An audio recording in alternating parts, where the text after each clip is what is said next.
అందరికీ నమస్కారం. ఈరోజు మనం కొత్తగా మరొకసారి 5 ఫింగర్స్ గురించి తెలుసుకుందాం. 5 వేళ్ల గురించి ఎంత తెలుసుకున్నా తరగని సంగతులు ఉన్నాయి 5 వేళ్లలో. ఈ 5 వేళ్ళు ఏది సూచిస్తాయంటే శరీరము, మనస్సు, బుద్ధి, ఆత్మ, సర్వాత్మ. మనము 5గురం. మనం 5 విషయాలం.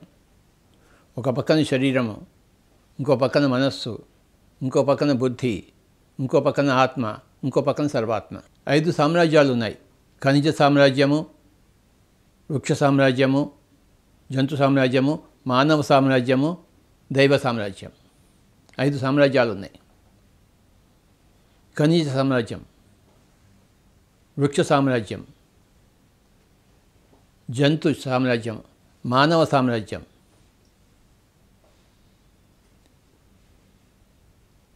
దివ్య సామ్రాజ్యం. 5 సామ్రాజ్యాలు ఉన్నాయి. ఖనిజ సామ్రాజ్యంలో శరీరం అంటూ లేదు.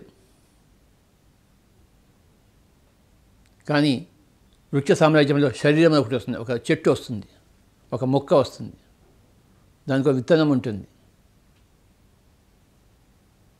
మొట్టమొదటిసారిగా శరీరం అనేది వస్తుంది వృక్ష సామ్రాజ్యంలో. ఆ శరీరం అనేది మరింత ఉద్ధృతమవుతుంది జంతు సామ్రాజ్యంలో.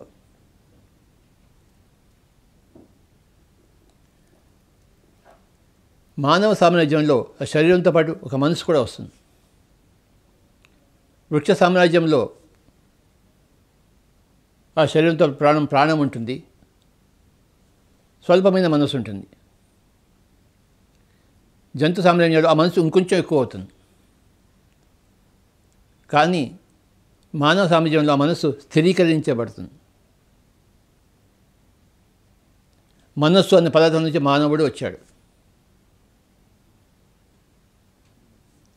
వృక్ష సామ్రాజ్యంలో ప్రాణము, జంతు సామ్రాజ్యంలో ఆ ప్రాణంతో పాటు ఒక సూక్ష్మమైన మనస్సు కూడా ప్రారంభమవుతుంది. ఆ మనస్సు అనేది మానవ జన్మలో వచ్చేసరికి అది విశేషంగా విజృంభిస్తుంది. 5 సామ్రాజ్యాలు ఉన్నాయి. ఖనిజ సామ్రాజ్యము, వృక్ష సామ్రాజ్యము, జంతు సామ్రాజ్యము, మానవ సామ్రాజ్యము, మరి దివ్య సామ్రాజ్యం, దైవిక సామ్రాజ్యం. ఆ దైవిక సామ్రాజ్యం ఈ కంటికి కనపడదు, కానీ ఎన్నో లోకాలు ఉన్నాయి, కంటికి కనపడని లోకాలు. అవన్నీ వెలసి దైవిక సామ్రాజ్యం అవుతుంది.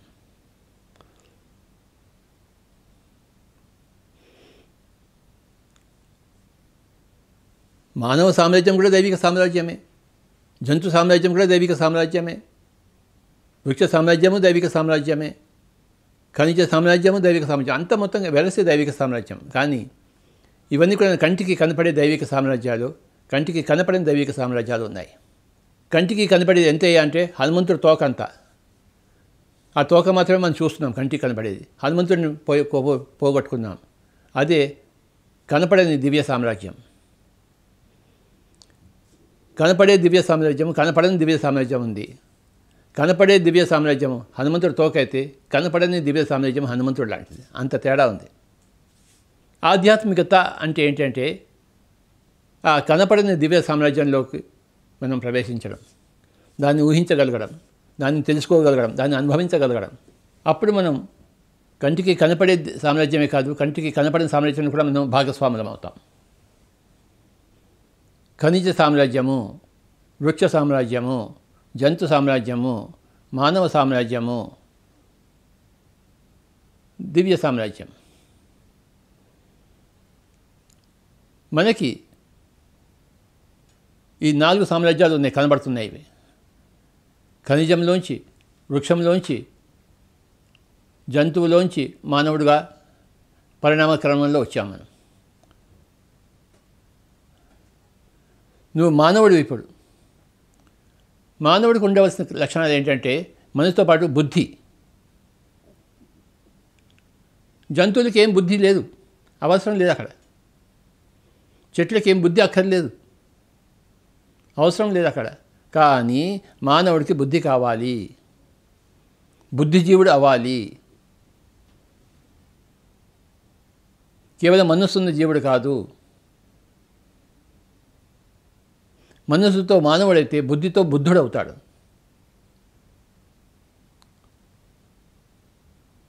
మనసులోంచి ఒక బుద్ధి ఉద్భవించాలి.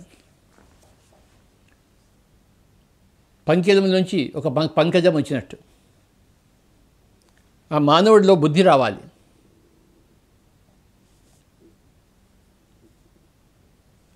ఆ బుద్ధి ఏం చేస్తుంది? నిన్ను ఆ కనపడిన దివ్య సామ్రాజ్యం వైపు తీసుకెళ్తుంది. బుద్ధి రెండింటి మధ్యలో ఉంది. మనసు మధ్య, ఆత్మ మధ్య ఉంది బుద్ధి.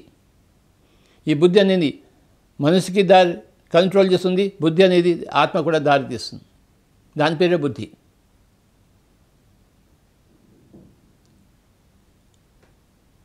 మానవుల్లో బుద్ధిమంతులు ధర్మయుతులుగా ఉంటారు. మానవుల్లో బుద్ధి లేని వాళ్ళు అధర్మయుతులుగా ఉంటారు.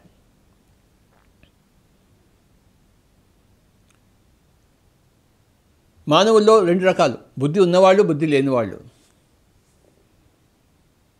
అందరూ మానవులే, కానీ మానవుల్లో విశేషంగా రెండు రకాలు, బుద్ధి లేనివాళ్ళు, బుద్ధి ఉన్నవాళ్ళు. బుద్ధి అంటే ఏమిటి?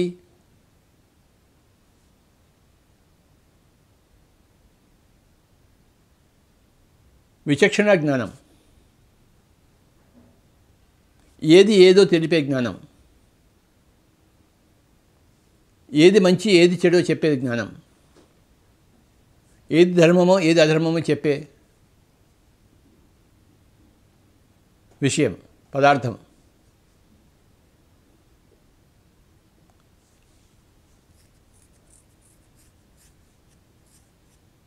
మానవుడు బుద్ధిమంతుడు కావాలి. బుద్ధిమంతమైన జంతువు మనకి ఎక్కడా లేదు. ఏ జంతువులోనూ బుద్ధి ఉన్న ఆవు, బుద్ధి లేని ఆవు అని ఎక్కడ ఉంటుందా? బుద్ధి ఉన్న కోతి, బుద్ధి లేని కోతి అని ఎక్కడ ఉంటుందా? కానీ మానవుల్లో బుద్ధి ఉన్నవాళ్ళు, బుద్ధి లేని వాళ్ళు ఉన్నారు. బుద్ధి అనేది జంతువులను మానవులను విడదీస్తుంది. ఒకవేళ మానవుల్లో బుద్ధి లేకపోతే వాడు జంతువుతో సమానమే, ఒక పెద్ద జంతువుతో సమానం.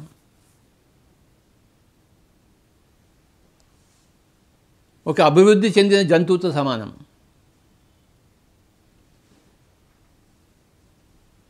కానీ వాడు నిజమైన మానవుడు అనిపించుకోడు, ఎందుకంటే వాడికి బుద్ధి లేదు. వాడికి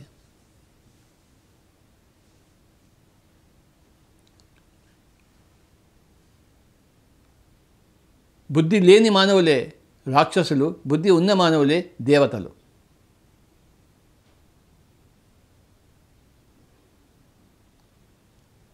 మానవుల మనసులోంచి ఒక బుద్ధి రావాలి. మానవ జన్మలో వచ్చిన తర్వాత మనం బుద్ధిమంతులం కావాలి.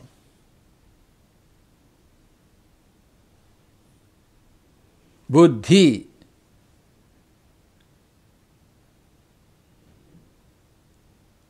ఒక తెలివితేటలు, ఒక ఎరుక,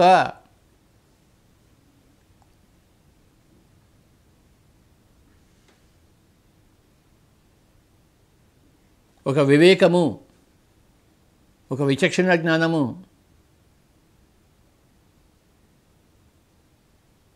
ఇవన్నీ వెలిసి బుద్ధి అనబడుతుంది.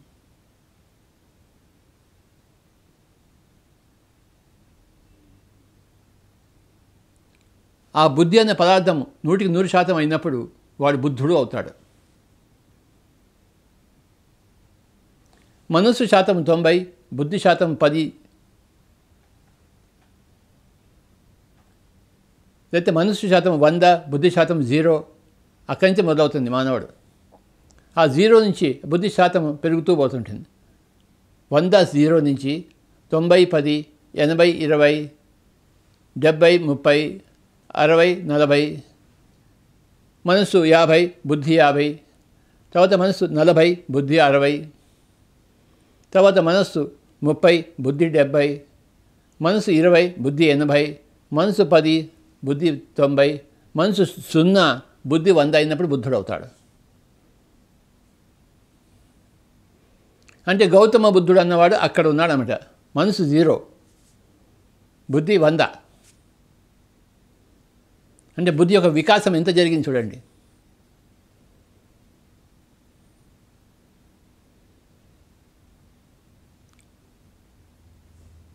సమయాన్ని వృధా చేస్తున్నప్పుడు మనకి బుద్ధి వికాసం లేదు. మన వనరులను వృధా చేస్తున్నప్పుడు మనకి బుద్ధి లేదు. మన శక్తిని మనం సంకించినప్పుడు మనకి బుద్ధి లేదు. పక్క వాళ్ళ శక్తిని సంకించినప్పుడు మనకి బుద్ధి లేదు.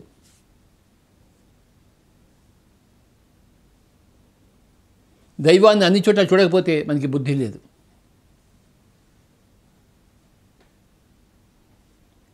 లోక కళ్యాణం కోసం మనం నడుము బిగించకపోతే మనకి బుద్ధి లేదు.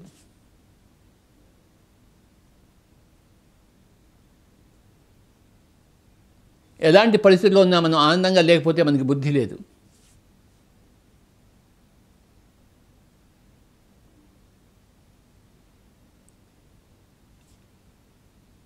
బుద్ధి 100కి 100 పాళ్ళు ఉన్నవాడు మనసును 0 చేస్తేనే బుద్ధి ఎక్కువ అవుతుంది. మనసు విజృంభిస్తే బుద్ధి తక్కువైపోతుంది. మనసు 100 ఉందనుకోండి, బుద్ధి 0 ఉంటుంది. మనసు 90 అయితే బుద్ధి 10 వస్తుంది. అంటే అక్కడ 10% తగ్గినప్పుడు ఇక్కడ 10% ఎక్కువ అవుతుంది అన్నమాట. మనసు 80 అయితే బుద్ధి 20 వస్తుంది. మనసు 70 అయితే బుద్ధి 30 వస్తుంది.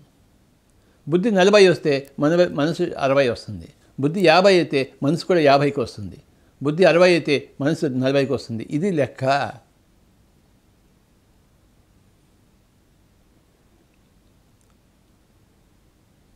మనసు 100, బుద్ధి 0 ఉన్నప్పుడు మన జ్ఞానేంద్రియాలు మనస్సుకి లోబడిపోయి ఉంటాయి. కానీ బుద్ధి 100, మనసు 0 అయినప్పుడు మన జ్ఞానేంద్రియాలు బుద్ధికి లోబడి ఉంటాయి, మనసుకు లోబడవు. ఎందుకంటే మనసు లేదు అక్కడ. అదే మనసును జయించడం అంటే అర్థం.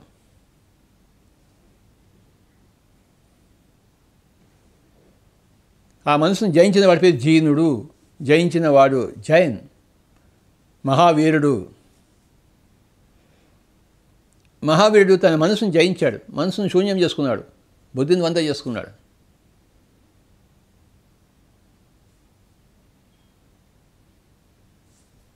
మనస్సు, బుద్ధి, శరీరము, మనస్సు, బుద్ధి, ఆత్మ, సర్వాత్మ. ఈరోజు మనం ఈ బుద్ధి గురించి తెలుసుకుంటున్నాం. ఈ బుద్ధి అంటే ఇటువైపు 2 వేళ్ళు, ఇటువైపు 2 వేళ్ళు మధ్యలో ఉంది. బుద్ధి మధ్యవేలు అంటే ఏంటి? ఎప్పుడు మిడిల్ పాత్లో ఉండడం, మధ్యస్థంగా ఉండడము. ఇటు ఊగకపోవడము, అటు ఊగకపోవడము. ఊగినా మళ్ళీ వెంటనే మధ్యలోకి రావడం. ఊగడం సహజము, కానీ మధ్యలోకి రావడం బుద్ధిమంతుడు. దుఃఖానికి కృంగిపోవడము, సుఖానికి పొంగిపోవడము, మానానికి పొంగిపోవడము, అవమానానికి కృంగిపోవడము, ఇది మానవ లక్షణము. కానీ బుద్ధిమంతుడి లక్షణము దేనికి కృంగిపోడు. ఇటు ఊగడు, అటు ఊగడు. ఎంత అవమానం వచ్చినా సహిస్తాడు. అందులోంచి పాఠాలు నేర్చుకుంటాడు. చిత్తప్రజ్ఞుడు అవుతాడు. వాడు బుద్ధిమంతుడు. ఈ సృష్టి మనకి ఎన్నో ఇస్తుంది, ఎన్నో అవమానాలు ఇస్తుంది. ఎందుకు ఇవ్వదు? అంటే మన బుద్ధిని పెంచడం కోసం, మన బుద్ధిని సక్రమంగా ఉంచుకోవడం కోసం మనకి ఒక చక్కని ఆపర్చునిటీ ఇస్తుందన్నమాట. ప్రతి పరిస్థితుల్లోనూ మనం బుద్ధిమంతుడుగా ఉండాలి. మనసుతోనూ ఉండవచ్చు, లేకపోతే బుద్ధితోనూ ఉండవచ్చు. చాయిస్ మంది.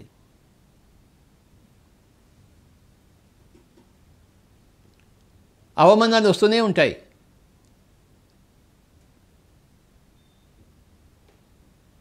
ఒక్క క్షణం కూడా వృధా చేయకూడదు. బుద్ధిమంతుడైన వాడు ఒక్క క్షణం కూడా వృధా చేయడు, ఒక్క మాట కూడా వృధా చేయడు, ఒక్క ఆలోచన కూడా వృధా చేయడు. అంటే 100కి 100 పాళ్ళు బుద్ధి ఉన్నవాడు. 100కి 99 పాళ్ళు కాదు, 100కి 100 పాళ్ళు. వాడు బుద్ధుడు.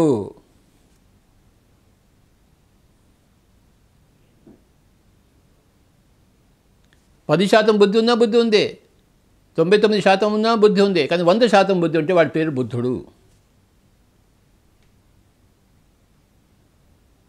ఒక్క క్షణం కూడా వృధా చేయడు, ఒక్క మాట కూడా వృధా చేయడు.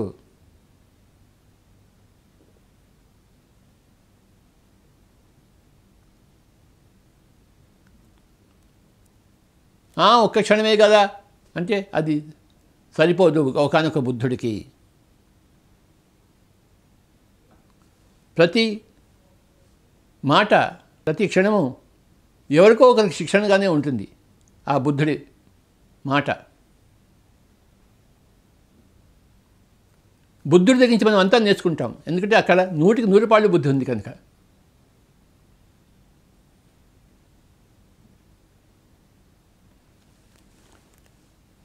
దీన్ని కృష్ణుడు భగవద్గీతలో ఒక శ్లోకంలో చెప్పాడు.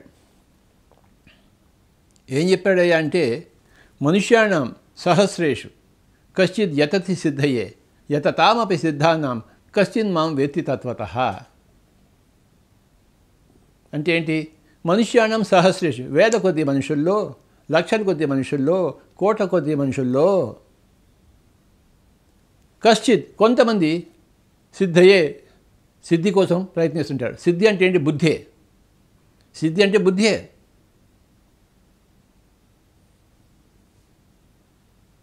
వినాయకుడికి 2 భార్యలు ఉన్నారు, వాళ్ళ భార్యల పేరు సిద్ధి, బుద్ధి.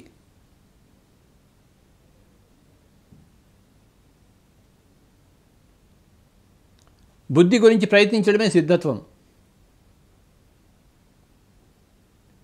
కనుక వేల కొద్ది మనుషుల్లో, లక్షలాది మనుషుల్లో కొంతమంది ఆ బుద్ధి కోసం ప్రయత్నిస్తూ ఉంటారు. అందరూ ప్రయత్నించరు. అందరూ మనసుతో సంతృప్తి పడిపోతుంటారు, మనసుతో ఊగిసలుడుతూ ఉంటారు, మానవులుగానే మిగిలిపోతారు.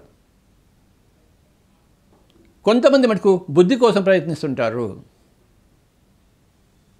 అలాంటి వేల మందిలో, అంటే బుద్ధి కోసం ప్రయత్నించే వేలాది మందిలో ఒకరో ఇద్దరు చేరుకుంటారు.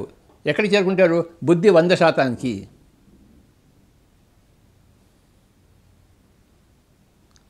బుద్ధి 0 నుంచి 10 చేసుకుంటూ, 10 నుంచి 20 చేసుకుంటూ, 20 నుంచి 30 చేసుకుంటూ, 30 నుంచి 40 చేసుకుంటూ, 40 నుంచి 50 చేసుకుంటూ, 50 నుంచి 60 చేసుకుంటూ, 70కి పోతూ, 80కి పోతూ, 90కి పోతూ, 99కి పోతూ, 100 చేసుకున్నప్పుడు వాడు బుద్ధుడు.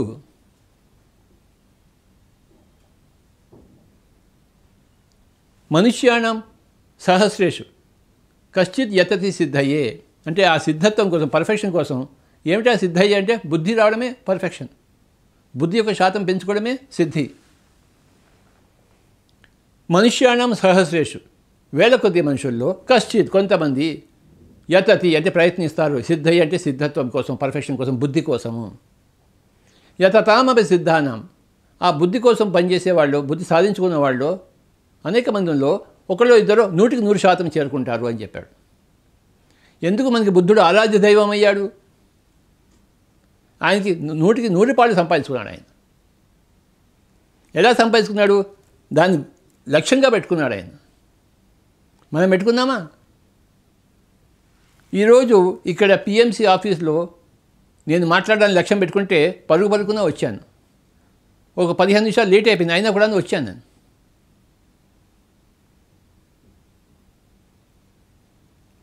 ఎందుకు వచ్చాను ఇక్కడికి? లక్ష్యం పెట్టుకున్నాను, నేను వెళ్ళాలి పిఎంసి ఆఫీస్కి ఇంటి నుంచి. వచ్చాను ఇక్కడికి. లక్ష్యం పెట్టుకుంటే దాన్ని సాధిస్తాము.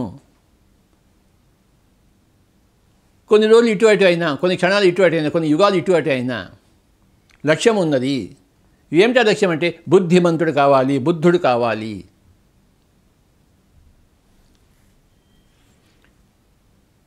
మనసు 0 అయినప్పుడే బుద్ధి 100 అవుతుంది. మనసు 100 ఉంటే బుద్ధి 0 ఉంటుంది. మనసు 90 అయితే బుద్ధి 10 అవుతుంది. మనసు 80 అయితే బుద్ధి 20 అవుతుంది. మనసు 10 అయితే బుద్ధి 90 అవుతుంది. మనసు 0 అయితే బుద్ధి 100 అవుతుంది. అప్పుడు బుద్ధుడు అన్నమాట లెక్క.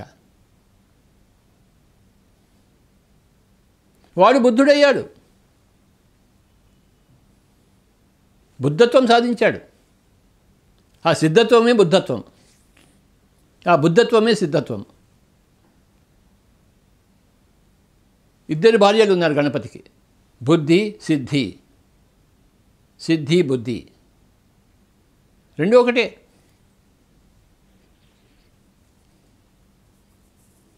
బుద్ధే సిద్ధి, సిద్ధే బుద్ధి.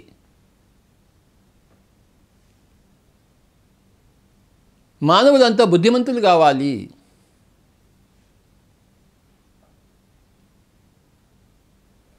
మనసు మీద జయం సాధించాలి. జీనుడు కావాలి, జైనుడు కావాలి, మహావీరుడు కావాలి. అది మహావీరుడు.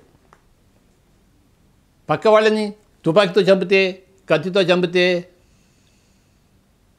వెన్నుపోటు పొడిస్తే వాడు మానవుడే, బుద్ధిమంతుడు కాదు. ఎవరిని చంపక, తాను చంపక, తనను తాను చంపుకోక, సజీవంగా 100కి 100 పాళ్ళు బుద్ధితో వెలిగేవాడే బుద్ధుడు, మహావీరుడు. యేసు ప్రభు అయ్యాడు. యేసుని మనం ప్రభు ఎందుకన్నాం? ఆయనకి 100% సంపాదించుకున్నాడు. ఏమిటి సంపాదించుకున్నాడు? బుద్ధి. ఎన్నో జన్మల కింద నుంచి ఆయన మొదలుపెట్టాడు. ఒక జన్మలో రాదు. చివరి జన్మలో ఒక బుద్ధుడు అవుతాము, ఒక జీసస్ అవుతాము, ఒక శంకరాచార్యం అవుతాము, ఒక మిలారెపా అవుతాము. 100% ఉండాలి.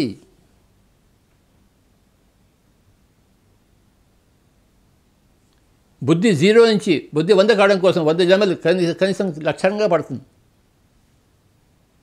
400 జన్మలు పడతాయి. బుద్ధి లేని వాడికి 1000 జన్మలు కూడా పట్టచ్చు.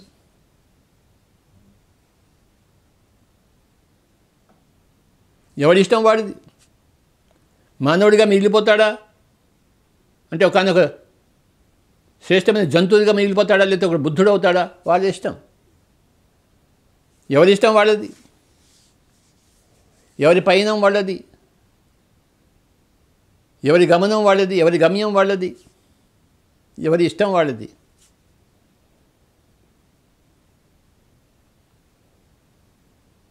నేను బుద్ధుడిని కావాలనే కోరిక ఉండాలి మనకి. అప్పుడు బుద్ధుడు అవ్వడానికి ప్రయత్నిస్తాం. ఆ ప్రయత్నంలో మన సిద్ధతను సంపాదించుకుంటుంటాము. ఏదో ఒక క్షణంలో మన బుద్ధుడు అవుతాం. అంటే 100కి 100% బుద్ధిని సంపాదించుకుంటాం. 100కి 99% బుద్ధి ఉన్నా, అంటే 1% మనస్సు ఉన్నా, అది ఒక ముళ్ళులా గుచ్చుకుంటుంటుంది, బాధను కలిగిస్తుంటుంది. నీకు ఏదైనా విషయం బాధ కలిగించిందంటే నువ్వు ఇంకా మనసులో ఉన్నావు అన్నమాట లెక్కే. అదే నీకు నిరూపణ, ప్రూఫ్. స్వామీజీ నాకు ఎలా తెలుస్తుంది, నా మనసు ఎంత ఉందో, బుద్ధి ఎంత ఉందో, శాతం ఎంత ఉందో ఎలా తెలుస్తుంది స్వామీజీ అంటే, నీకు ఎంత దుఃఖం ఉందో అంత మనసు ఉన్నట్టు లెక్క, ఎంత దుఃఖం లేదో అంత బుద్ధి ఉన్నట్టు లెక్క.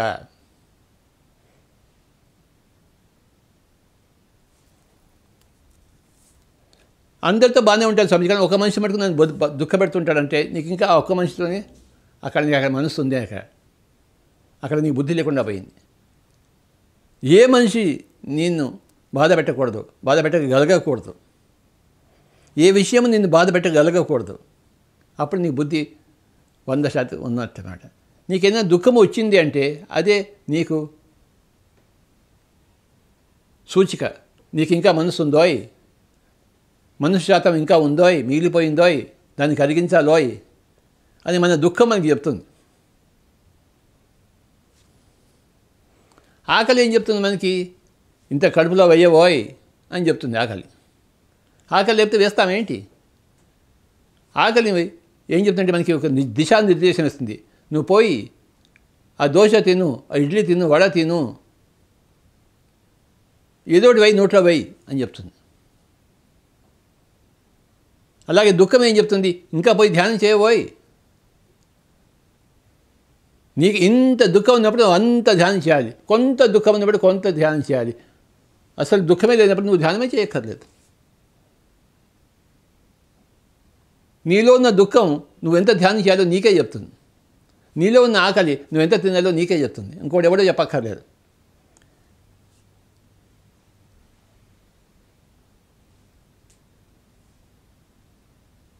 కుంతీదేవి తన 5 కొడుకులకు భోజనం పెట్టేటప్పుడు సగం పక్కన పెడుతుంది, మిగతా సగం నలుగురికి ఇస్తుంది, ఒక సగం ఏమో భీముడికి ఇస్తుంది. ఎందుకంటే భీముడికి అంత ఆకలి ఉంటుంది.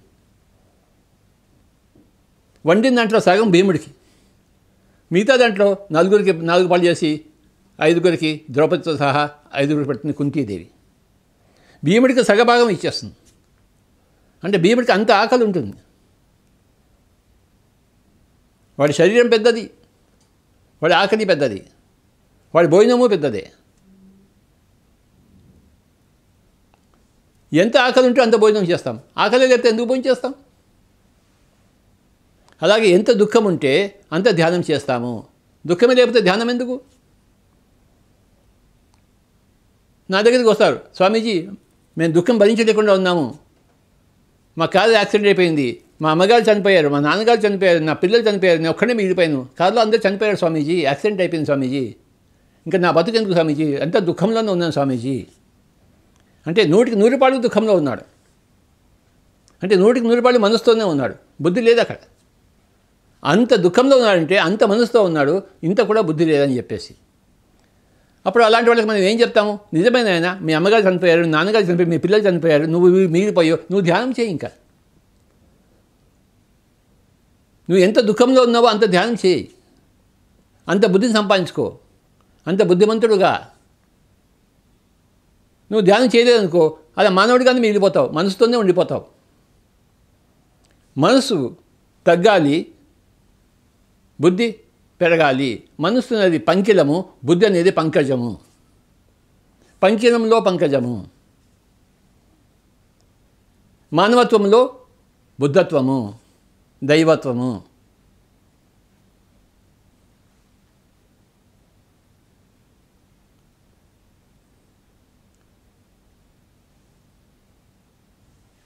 మిలారెప్ప జీవితంలో అదే జరిగింది. ఆయన బంధువులు వీళ్ళ ఆస్తులంతా లాగేసుకున్నారు.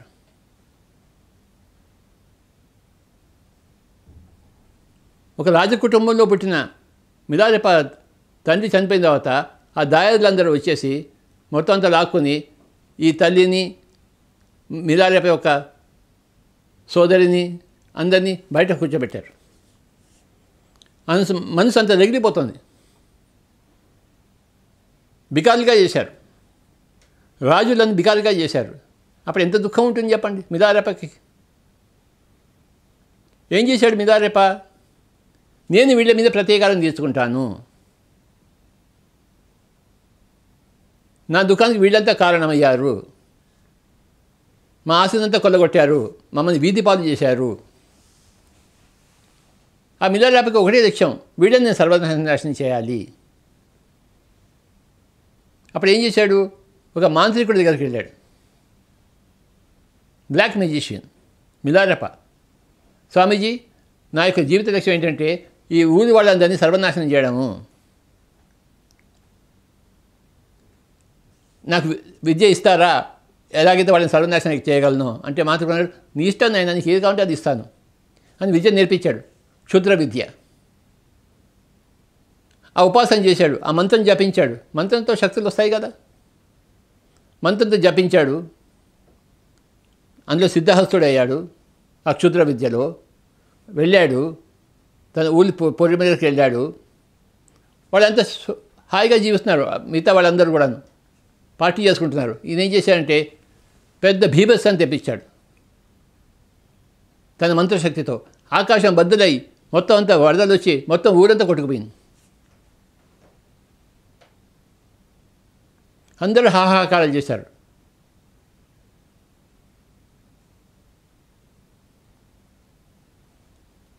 ఆ ఊరిలో కొట్టుకోవడంలో వీడి తల్లి, వీడి సోదరుడు కూడా పోయారు. అంటే తనకు మిగిలి లేకుండా పోయారు, ఊళ్ళో వాళ్ళంతా పోయారు. అదంతా చూశాడు. ఇంక నేనేం సాధించినట్లు లెక్క.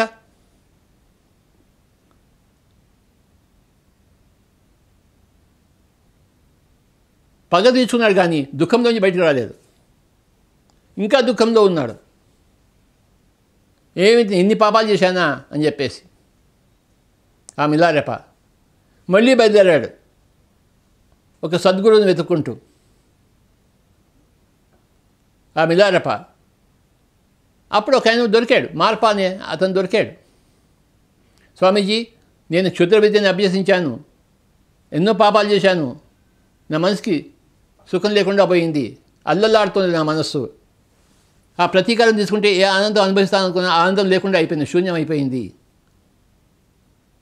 ఉన్నది కూడా పోయింది నాకు, మీరే నన్ను రక్షించాలి, మీరే నాకు ముక్తి మార్గం చూపించాలి, మిమ్మల్ని వెతుకుంటూ వచ్చాను అన్నాడు. ఓకే నాయన దా అని మార్పా చెప్పారు మిలారెపాన్. సరే కానీ నువ్వు మంచి స్థితిలో వచ్చావు, నాకు ఒక గుడి కట్టాలి, అక్కడ గుడి కడతావా అన్నాడు. తప్పకుండా కడతాను స్వామీజీ అన్నాడు.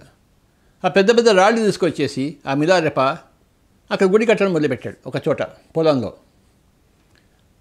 ఆ గుడి పూర్తి అయ్యేసరికి మిలారెప వచ్చాడు మార్పా దగ్గరికి. స్వామీజీ మీరు చెప్పిన పని చేశాను, గుడి పూర్తయింది. అవునా, సరే ఆ గుడిని విరక్కొట్టు అన్నాడు. గురువు చెప్పింది చేయాలి కదా. పోయి ఆ గురువుని విడగొట్టేశాడు. ఇప్పుడేం చేయాలి స్వామీజీ అన్నాడు. అటుపక్క ఉందే 1 కిలోమీటర్ అవుతుందా, అక్కడ ఈ రాళ్ళని తీసుకెళ్ళి అక్కడ గుడి కట్టు అన్నాడు. అవునా స్వామీజీ అని చెప్పేసి మళ్ళీ ఆ రాళ్ళన్నీ మోసుకుని వీపు మీద మోసుకుని, వీపు కరిగిపోతుంటే, వీపు నుంచి రక్తం కారుతుంటే ఆ రాళ్ళన్నీ మోసుకుని మళ్ళీ అక్కడికి వెళ్ళాడు. అక్కడ మళ్ళీ గుడి కట్టాడు. ఆ గుడి కట్టిన తర్వాత మళ్ళీ చెప్పాడు, స్వామీజీ మీరు చెప్పిన పని చేశాను. అవునా, ఆ గుడిని విరగొట్టు అన్నాడు. సరే విరగొట్టాడు. మళ్ళీ ఏం చేయాలి స్వామీజీ, ఇటుపక్క ఉన్నాడే, ఇటుపక్క ఇటువైపు కిలోమీటర్ అక్కడ పోయి రాళ్ళని పెట్టు, అక్కడ గుడి కట్టించు అని చెప్పాడు. ఇలా ఎన్నోసార్లు చేశాడు. ఇదంతా చూస్తోంది ఆ మార్పా గారి భార్య. ఎందుకు స్వామీజీ మీరు ఆ పాపం ఆ పిల్లవాడిని అంత శిక్ష పెడుతున్నారు, ఎందుకంత క్షోభ పెడుతున్నారు, ఇదేనా మీరు చేయవలసింది అని భార్య నడితే, నువ్వు నోరు ముందు కూర్చొని నీకేం తెలియదు, నీకు నా విషయంలో నువ్వు జోక్యం చేసుకోమాక అని చెప్పాడు. అలా కొన్ని గుళ్ళు కట్టి పడగొట్టి మళ్ళీ కట్టిన తర్వాత చివరికి ఒక రోజు వచ్చాడు మళ్ళీ మిలారెప. స్వామీజీ మీకు చెప్పిన పని చేశానని చెప్పేసి. అలా ఉండాలి ఒక శిష్యుడు అంటే, ఒక మిలారెపాలా ఉండాలి, ఒక గురువు అంటే ఒక మార్పాలా ఉండాలి. గురు శిష్యుల సంబంధానికి అది గొప్ప ప్రతీక. అప్పుడు మిలారెపాని ఏం చెప్పాడంటే మార్పా, సరే నాయన అక్కడ ఒక గుహ ఉంది, ఆ గుహలో కూర్చో అన్నాడు. నేను చెప్పేంతవరకు నువ్వు బయటికి రాకు. ఆ గుహలో కూర్చోబెట్టాడు. ఒక చిన్న రంధ్రం చేసి అందులోంచి ఒక పాలు పండు ఇచ్చేవాడు. ఆ పాలు పండు ఇస్తున్న గుహలోనే ఉండాలి, ఆ చిమ్మ చీకట్లో.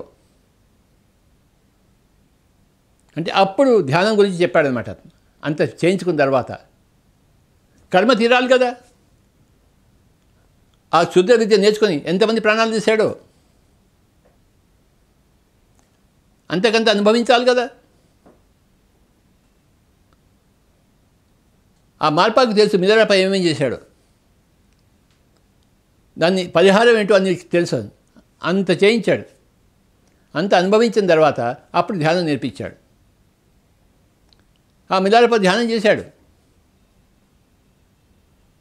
ఎప్పుడైతే అతనికి దివ్యోదయం అయిపోయిందో, జ్ఞానోదయం అయిపోయిందో, ఆ గుహలోంచి బయటకు వచ్చేసాడు.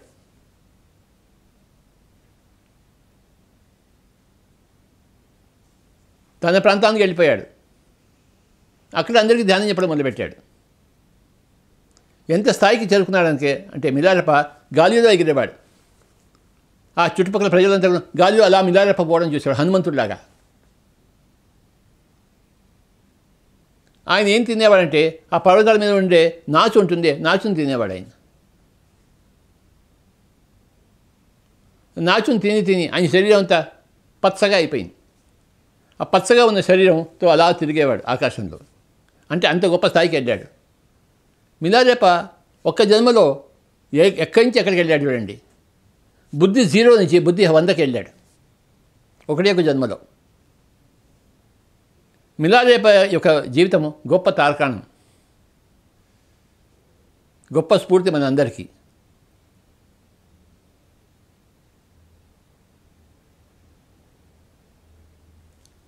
బుద్ధి 0 నుంచి బుద్ధి 100 తీసుకున్నాడు.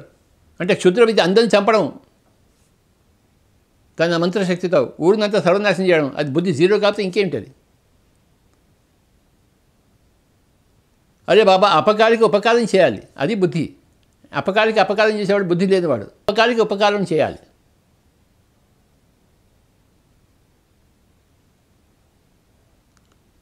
అపకారికి అపకారం చేసేవాడు సాధారణ మానవుడు. అపకారికి ఉపకారం చేసేవాడు బుద్ధుడు.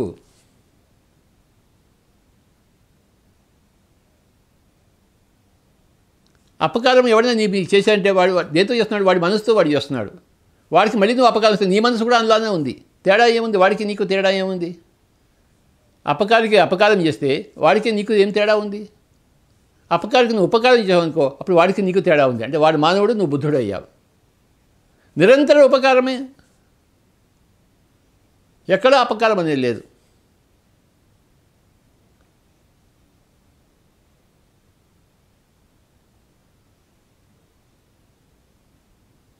బుద్ధి చెప్పువాడు గుద్దిని మేలయ్యా అన్నాడు వేమన. బుద్ధి చెప్పేవాడు గుద్దితే అది అపకారం కాదు, మేలు అది. బుద్ధి చెప్పువాడు గుద్దిని మేలయ్యా అన్నాడు విశ్వదాభిరామ వినరవేమ. ఒకనొక బుద్ధి లేనివాడు గుద్దితే అది అపకారమే, కానీ ఒకనొక బుద్ధి ఉన్నవాడు గుద్దితే అది అపకారం కాదు, మేలు.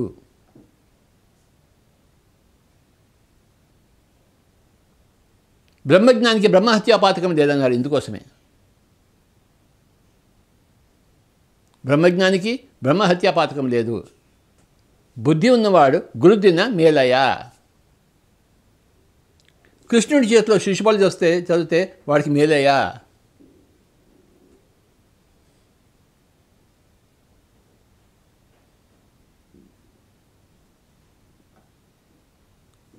మై డియర్ ఫ్రెండ్స్, 5 వేళ్ళు ఉన్నాయి: శరీరము, మనస్సు, బుద్ధి, ఆత్మ, సర్వాత్మ. బుద్ధి అనేది కీలకమైన విషయము.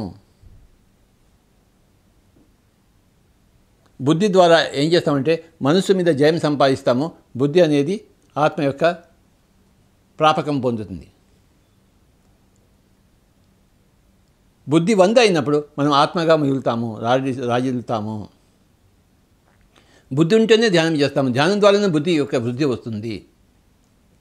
బుద్ధి అన్న సిద్ధి అన్న రెండు ఒకటే. ప్రతి విషయంలోనూ మన బుద్ధి కావాలి. తినే విషయంలో, మాట్లాడే విషయంలో, చూసే విషయంలో, సంచరించే విషయంలో, కలిసిమెలిసి ఉండే విషయంలో, సమయం వృధా చేయకుండా ఉండే విషయంలో, ఒక్క క్షణం కూడా వృధా చేయకూడదు.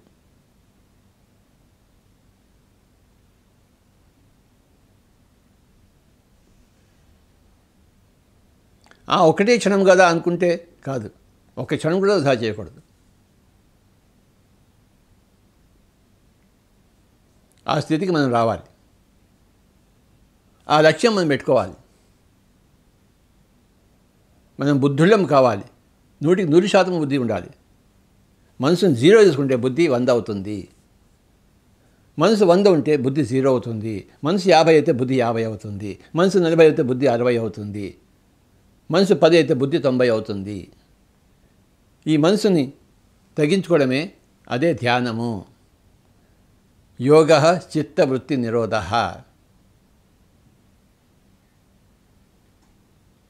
అందుకే అందరికీ ధ్యానం అవసరము. ఎందుకయ్యా ధ్యానం అవసరం అంటే తలకనొప్పి పోవడానికి, క్యాన్సర్ పోవడానికి కాదు, నువ్వు బుద్ధిని సంపాదించుకోవడం కోసము, నీ మనసు మీద నువ్వు జయం సంపాదించడం కోసము, నువ్వు బుద్ధి దిశలో పయనం సాగించడం కోసము, బుద్ధిమంతుడు కావడం కోసము. అందుకోసం ధ్యానము. నేను ఎందుకు ధ్యానం చేయాలి స్వామీజీ అంటారు. నాయనా, నువ్వు బుద్ధిమంతుడు కావాలి, అందుకోసం చేయాలి నాయన. నాకు ఇప్పుడు బుద్ధి లేదా అంటాడు. నీకు బుద్ధి లేదు నాయన, ఉంది అనుకుంటున్నావు నువ్వు, బుద్ధి లేదు నీకు. నీ దగ్గర ఉంటే అది నేను చూడగలిగితే నేను ఎందుకు లేదని చెప్తాను? నువ్వు ఉందంటున్నావు, కానీ నేను లేదంటున్నాను. నాకు కనపడటం లేదు నీ బుద్ధి. నువ్వు ఇంకా చేపను కోసుకుంటున్నావు, మాంసం కోసుకుంటున్నావు, జంతువులను చంపుకుని తింటావు. నీకెక్కడ ఉంది బుద్ధి? నీకు బుద్ధి లేనే లేదు, 0 ఉంది. ఎవడైతే మాంసం తింటాడో, ఎవడైతే జంతువులను, పక్షులను బంధించి క్రూరంగా చంపి తింటాడో వాడికి బుద్ధి లేనే లేదు. జీరో, బుద్ధి జీరో.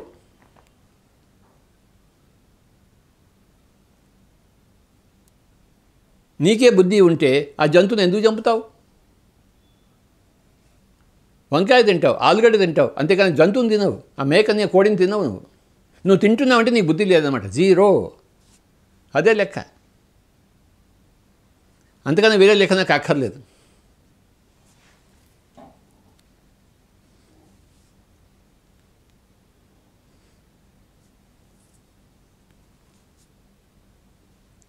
నువ్వు మగవాడి వేయండి ఆడవాడి మీద అత్యాచారం చేస్తుంటే నీకు బుద్ధి లేదంటాడు లెక్క.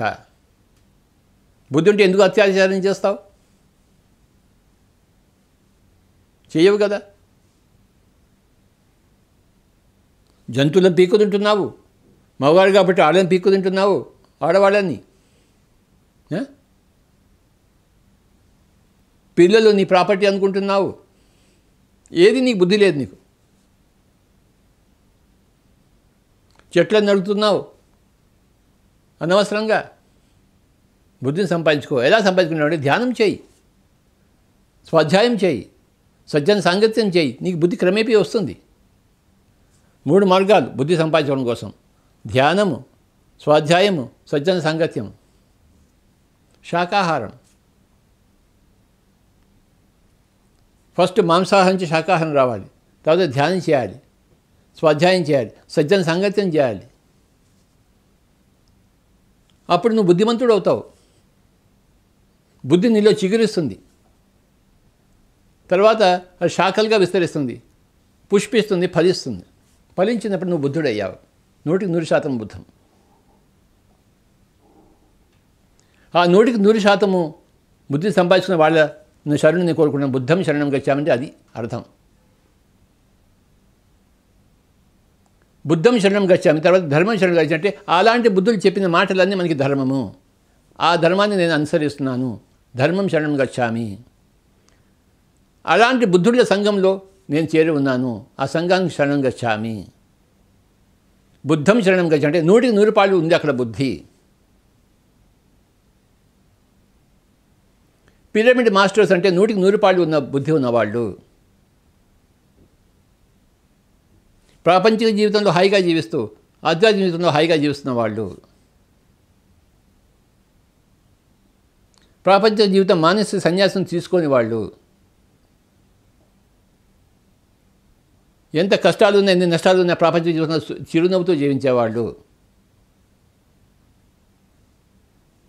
తన చుట్టుపక్కల అందరూ చస్తున్నా కూడా ఎవరు చావటం లేదని తెలుసుకుని ఉన్నవాడు. ఎందుకంటే అందరూ ఆత్మ పదార్థాలు.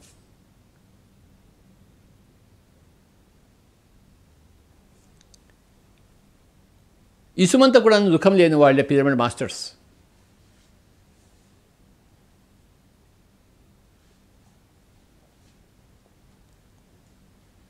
వాళ్ళని ఎన్ని కష్టాలు ఆవహించినా, వాళ్ళు ఎన్ని నష్టాల్లో ఉన్నా వాళ్ళు మటుకు చిరునవ్వుతూనే ఉంటారు. ఎందుకంటే బుద్ధిమంతులు. 100% ధ్యానం చేశారు, 100% బుద్ధి సంపాదించుకున్నారు. 10% ధ్యానం చేస్తే 10% బుద్ధి వస్తుంది, 20% ధ్యానం చేస్తే 20% బుద్ధి వస్తుంది, 100% ధ్యానం చేస్తే 100% బుద్ధి వస్తుంది. ఆ బుద్ధే సిద్ధి. బుద్ధి ద్వారా ఒక్క క్షణం కూడా వృధా చేయము, ఇంకోళ్ళ సమయం కూడా వృధా చేయనీయము.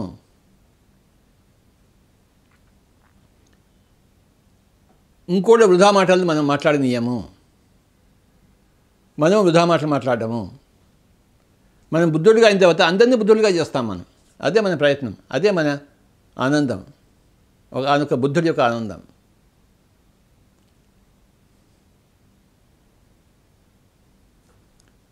ఐదు ఉన్నాయి: శరీరము, మనస్సు, బుద్ధి, ఆత్మ, సర్వాత్మ.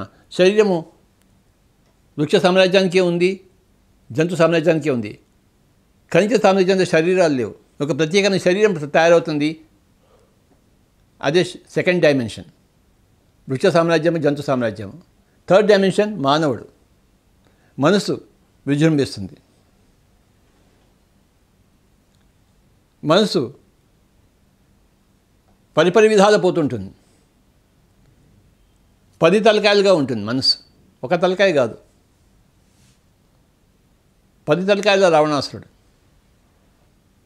అసురుడు. ఆ మనసు అనేది అసురత్వం, బుద్ధి అనేది సురత్వం.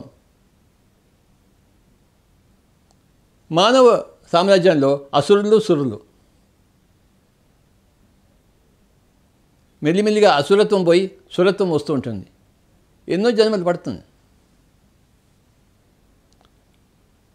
కేవలం మనసుతో జీవించేవాళ్ళు అసురులు, బుద్ధితో జీవించేవాళ్ళు సురులు. ఈ సురులకి అసురులకి ఎప్పుడు కొట్లాటలు ఉంటూనే ఉంటాయి, రాక్షసులకి దేవతలకి. అదే మన పురాణాలు చదువుతున్నాం. ఎన్నోసార్లు రాక్షసులు దేవతలను తరిమి కొట్టారు, ఎన్నోసార్లు దేవతలు రాక్షసులను తరిమి కొట్టారు. అలా సాగుతూనే ఉంది. అది సృష్టిలో అనాదిగా అనంతంగా సాగుతూనే ఉంటుంది. సుర అసుర యుద్ధాలు. ఎవడు అసురుడు అంటే సురుడు కానివాడు అసురుడు.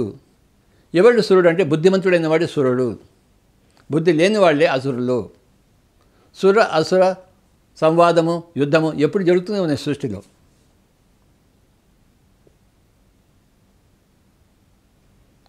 మనసు 100% ఉన్నవాడు అసురుడు, బుద్ధి 100% ఉన్నవాడు సురుడు, బుద్ధుడు.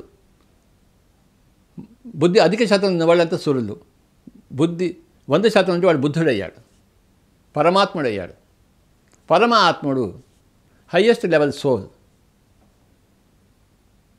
5 రకాల మనుషులు ఉన్నారు. మూర్ఖాత్ముడు, దుష్టాత్ముడు,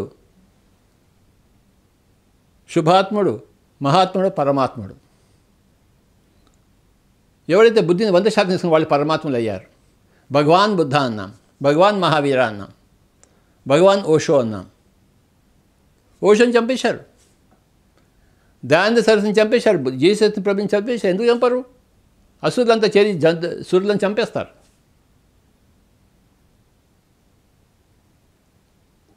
అసురులకి సురులకి పచ్చగడ్డి వేస్తే బగ్గుమంటుంది. సురాసుర యుద్ధాలు. గాంధీజీని ఎవరో చంపేశారు. ఎందుకు చంపాడు? గాంధీజీని దుష్టశక్తి అనుకున్నాడు వాడు, చంపేశాడు.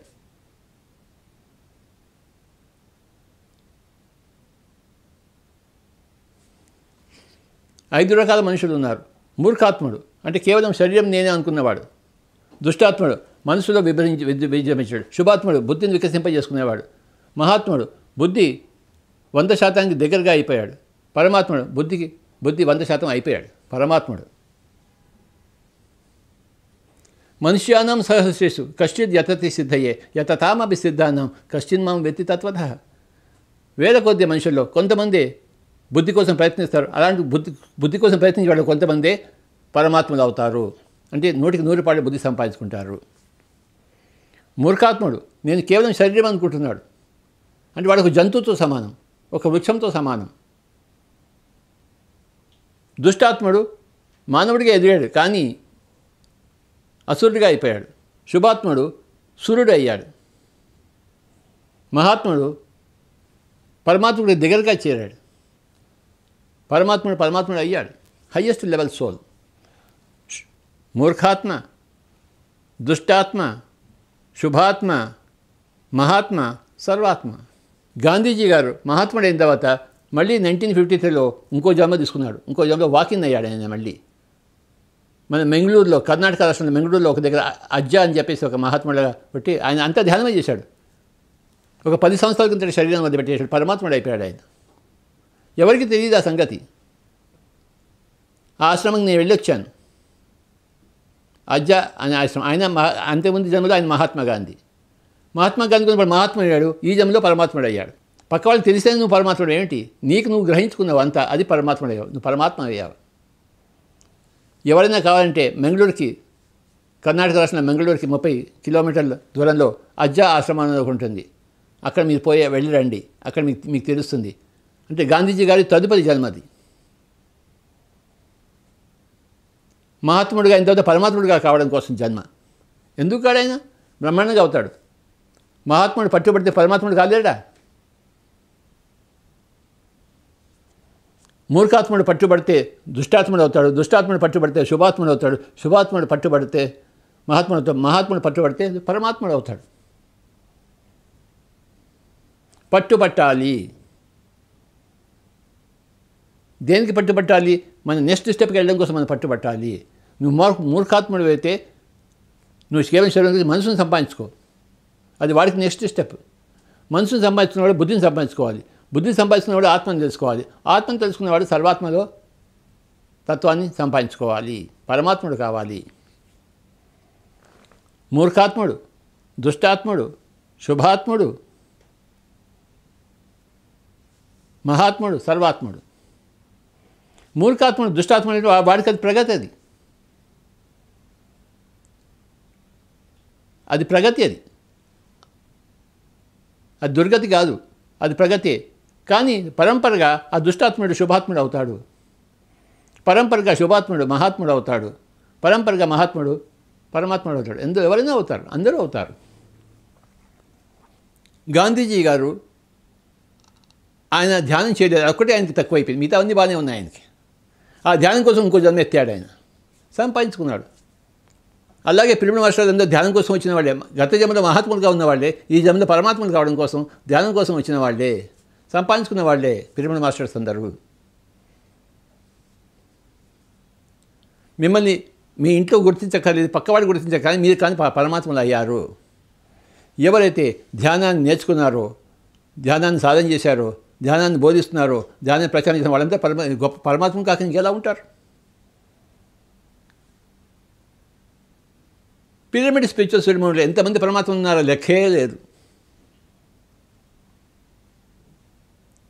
ఏమిటి ఆ పరమాత్మ తత్వం అంటే? ధ్యానం నేర్చుకోవడము, ధ్యానం సాధన చేయడము, ధ్యానం నేర్పిస్తుండడము, ధ్యానం ప్రచారం చేస్తుండడం. ఇదే పరమాత్మ తత్వము. ఆ ప్రచారంలో ఉన్నప్పుడే పరమాత్మ అయ్యావు. పిరమిడ్ మాస్టర్లు అందరూ గొప్ప పరమాత్మలు నాకు తెలుసు. అందుకోసం ఎప్పుడు వాళ్ళతో ఉండడం కోసం నేను ఉర్రుతలుగుతూ ఉంటాను.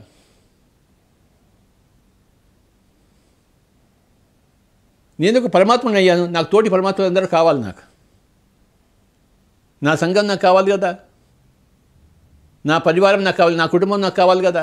ఎవరి కుటుంబం ఎవరికి అక్కర్లేదు, అందరి కుటుంబాలు అందరికి కావాలి. నాది పరమాత్మల కుటుంబం.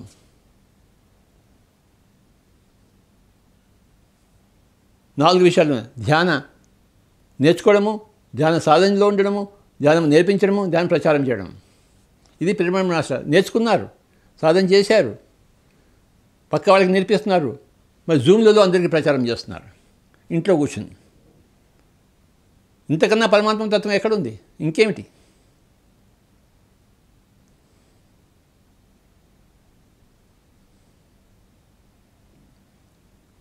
పరమాత్మలైన పిరమిడ్ మాస్టర్స్ అందరికీ నమస్కారాలు చేస్తూ, 100కి 100 బుద్ధిత్వంతో ఉన్న విరాజిస్తున్న పిరమిడ్ మాస్టర్స్ అందరికీ నమస్కారం చేసుకుంటూ, ఆ మార్గంలో ఉన్న మిగతా పిరమిడ్ మాస్టర్స్ అందరికీ నమస్కారాలు చేస్తూ, మనసు 100 ఉండి కూడాను ఇప్పుడు వచ్చే జన్మలో అందరూ మరి మనసు తగ్గించుకుంటూ బుద్ధులుగా అయ్యే వాళ్ళందరికీ నమస్కారాలు పెట్టుకుంటూ, మూర్ఖాత్ములుగా ఉన్న వాళ్ళు దుష్టాత్ములు కూడా కావాలని నమస్కరించుకుంటూ, అందరి ప్రగతి కావాలని నమస్కరించుకుంటూ, బుద్ధి అనే మధ్యవేలు, మిడిల్ పాత్. సంసారం శరీరంతో మనసుతో ఉండడం అంటే సంసారము, ఆత్మతో సర్వాత్మ ఉండడం నిర్వాణము. ఈ బుద్ధి అనేది 2 చోట్ల ఉండాలి. బుద్ధి అనేది మధ్య మార్గము, మిడిల్ పాత్. ఏంటో మిడిల్ పాత్ అంటే ఇటు మనసుతో అటు శరీరంతోనూ ఉంటాము, ఇటు ఆత్మతో సర్వాత్మతో కూడా ఉంటాము. దాని పేరు బుద్ధి. ఇటువైపు 2 వేళ్ళు, ఇటువైపు 2 వేళ్ళు, మధ్య వేలు బుద్ధి. అన్నిటికన్నా పొడుగ్గా ఉండే వేలు బుద్ధి.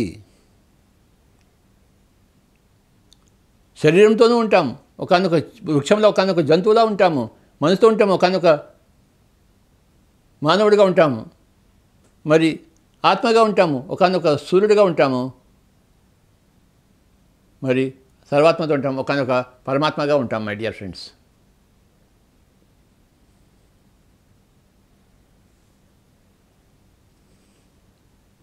కేవలం శరీరంతో ఉండేవాడు జంతువు, మనసుతో ఉండేవాడు మానవాడు, బుద్ధితో ఉండేవాడు సూర్యుడు, ఆత్మతో ఉండేవాడు మహాత్ముడు, సర్వాత్మతో ఉండేవాడు పరమాత్ముడు.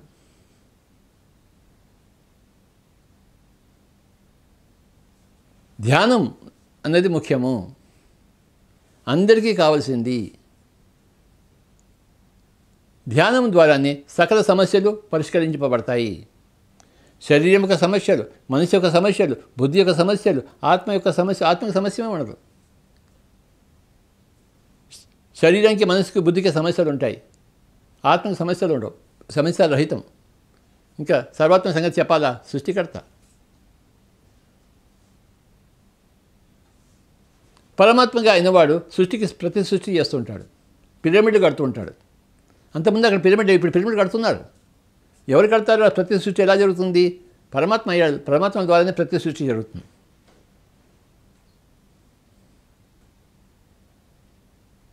మనం ఎందుకు పిరమిడ్ కడుతున్నాము? మనం ఆ సృష్టికర్తతో సరి సమానం. ఏమీ లేని చోట మనం పంటలు పండిస్తున్నాం, పిరమిడ్ కడుతున్నాం, ధ్యాన కేంద్రాలు స్థాపిస్తున్నాం. ఇదే పరమాత్మ తత్వం. కాబట్టి ఇంకేంటి? సృష్టికి ప్రతి సృష్టి, నూతన సృష్టి, సనూతన సృష్టి, పిరమిడ్ మాస్టర్ యొక్క సృష్టి. పిరమిడ్ కట్టాలి, కడుతున్నాము. ప్రపంచం అంతా పిరమిడ్ వస్తాయి.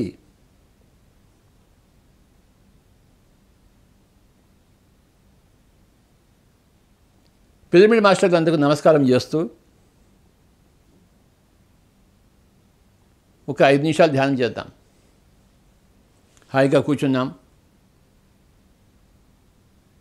మానవులందరూ, అసురులుగా ఉన్న మానవులందరూ సురులు కావాలని మనం కోరుకుంటూ, సంకల్పిస్తూ, సురులుగా ఉన్న వాళ్ళందరూ మహాత్ములు కావాలని, మహాత్ములుగా ఉన్న వాళ్ళంతా పరమాత్మలు కావాలని మనం కోరుకుంటూ,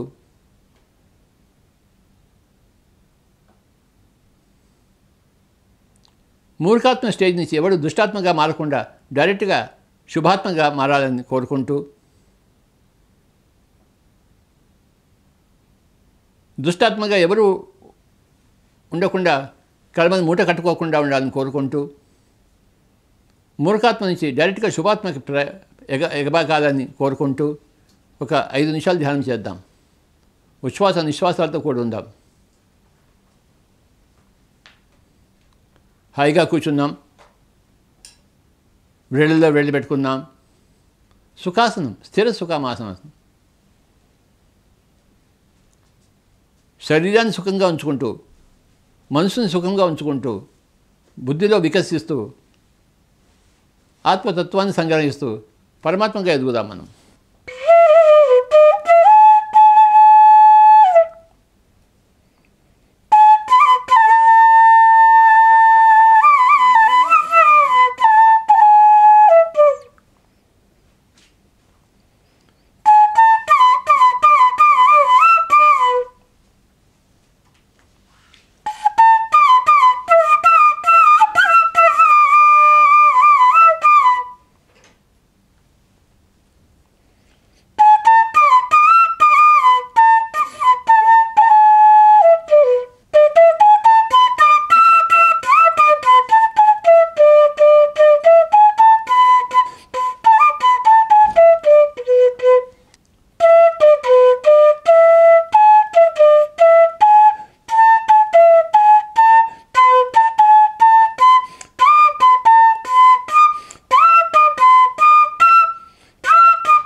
ఆఖరి 1 నిమిషం. Be with your breath. 30 seconds.